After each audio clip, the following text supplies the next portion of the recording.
The Saudi-led coalition seized 3 fuel tankers heading for war-torn Yemen nearly 3 months ago. On Saturday, Yemen's petroleum company put out a statement slamming the Saudi-led coalition's illegal confiscation of 3 oil ships carrying a collective amount of over 80,000 tons of diesel and preventing them from reaching the port of Hodeidah.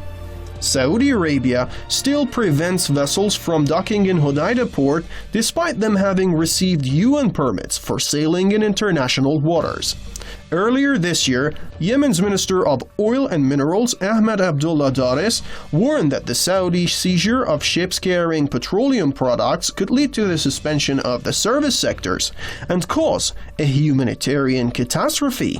The fuel blockade contributes to a much broader Saudi-led blockade campaign against Yemenis. The coalition's military forces have stopped planes from landing and ships from docking in Yemen.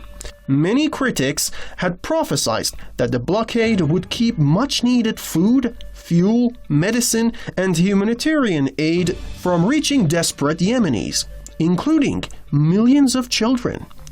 In fact, the World Food Programme has estimated that around 400,000 Yemeni children under 5 are likely to die of starvation in 2021. That is nearly 1 child every 80 seconds. Also, over 16 million Yemenis are on the brink of acute starvation. That's almost half of the country's population. In March 2015, Saudi Arabia and some of its regional allies, backed by the US, launched a war on Yemen. Their goal was to reinstate the friendly government of Abdurabu Mansur Hadi and to eliminate the Ansarullah movement. However, so far they've failed. And the war has only left tens of thousands of people dead and millions more displaced. There's been a history of the United Nations failing in the region, and as far away as 2016, the UK blocked a call for the establishment of an independent international inquiry. So we can see the United Nations is really controlled by members who have really no interest in the human rights of the people of Yemen. The UN says more than 24 million Yemenis are in dire need of humanitarian aid, describing the country as the world's worst humanitarian crisis.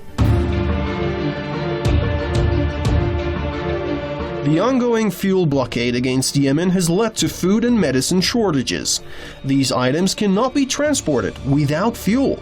Also, many hospitals experience power outages as they do not have enough power to keep the lights on amid the coronavirus pandemic. The administration of US President Joe Biden refuses to pressure Saudi Arabia into lifting the blockade on Yemen and stopping its deadly airstrikes. On the other hand, it tries to change the narrative in favor of the kingdom. For instance, Washington refuses to blame Riyadh for the current fuel shortage in Yemen.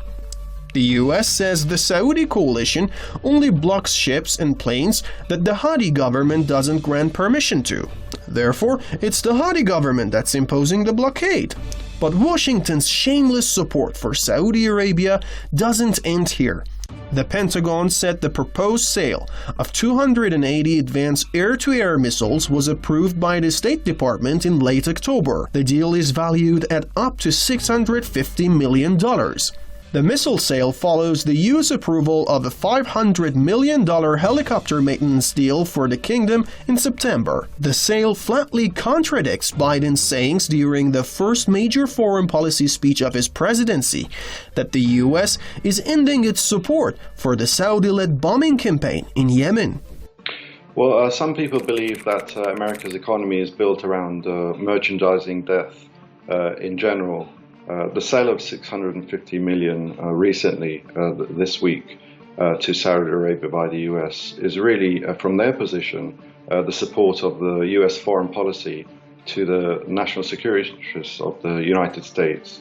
Yemen's Ansarullah movement has reacted to the new U.S. arms deal with Saudi Arabia, saying it proves Washington's continued support for Riyadh's warmongering and that the Biden administration has no real intention to stop the Saudi onslaught on Yemen. The arms supplies to Saudi Arabia have already sparked global criticism, given the kingdom's devastating war on Yemen since March 2015. But it seems the green Saudi dollars are worth a lot more to the US than the lives of innocent Yemeni civilians and children.